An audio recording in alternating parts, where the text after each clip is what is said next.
وزیر خانه کاکړۍ غاړي ټپې سولې تا ویل چې اتڼې غاړي او دغسې نور څه غزل سولو نور اشعار سولو تاسو کومه شاعري یعنې ډېر زیات خوند درکوي چې تاسې وایاست شاعري خو ما ته خپله خوند راکوي سندرې هم خوند راکوي دغه رنګه غزلې هم خوند راکوي خو زموږ کوم خلک چې دي دا کاکړي سیمه خپل عوام چې دي اورېدونکي چې دي و هغو ته کاکړۍ غاړي او د اتڼ غاړي ډېر خوند ورکوي په کیسټ کې چې اتڼ غاړي نه وي کاکړۍ غاړي نه وي ګر څه پې اوري نه ډېر ښه ډېر ښه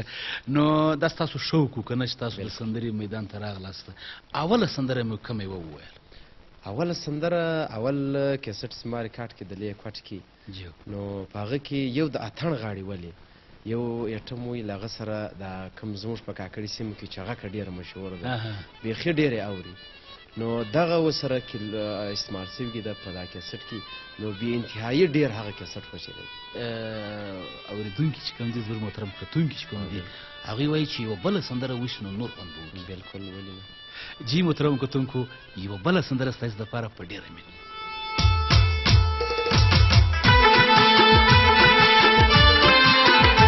مرګي با اخلي لاس په ظلم قرآن دی الله کسب اخلاص په ظلم قرآن دی لاس منور ته درجه ستا تصویر وای راځه زوب لږه ستا تصویر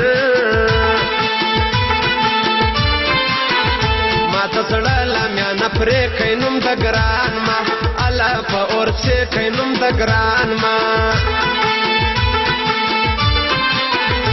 لږې لرې کله خولې د ټکرې څاک څاک سله دوشې د ټکرې څاک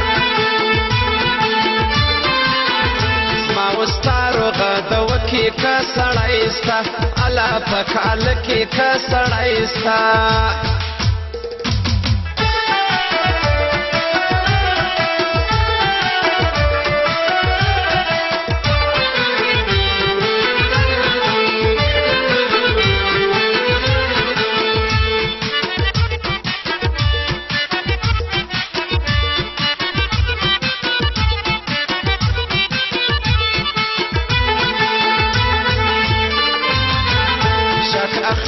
دی ادې ګرانه په ډېر ډېر خیال به راځې ګرانه په ډېر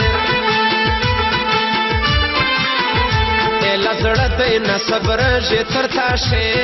شې درختې شوره ژې تر تا شې شمه کړې بد به وړم ګرانه وتا ته الله هریان یم ګرانه وتا ته خود بیم تر لا وتل کې نن د ګران ګران نقشه راغل کې نن د ګران سم صبر شه مزړه چیرې ال ګران دی الله لمالې ال ګران دی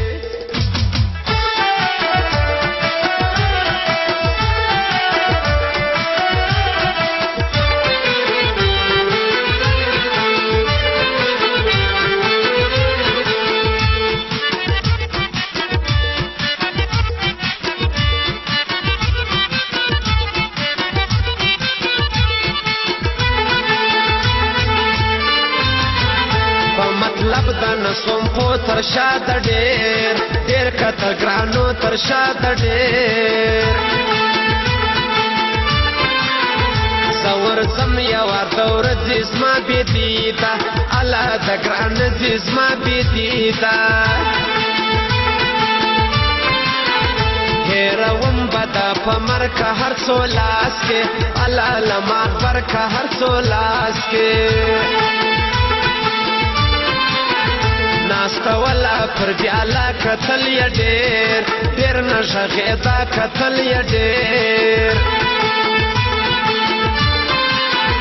جانان سونی سپین زړګی دی و هر چاته الله د مراد ګی دی و هر چا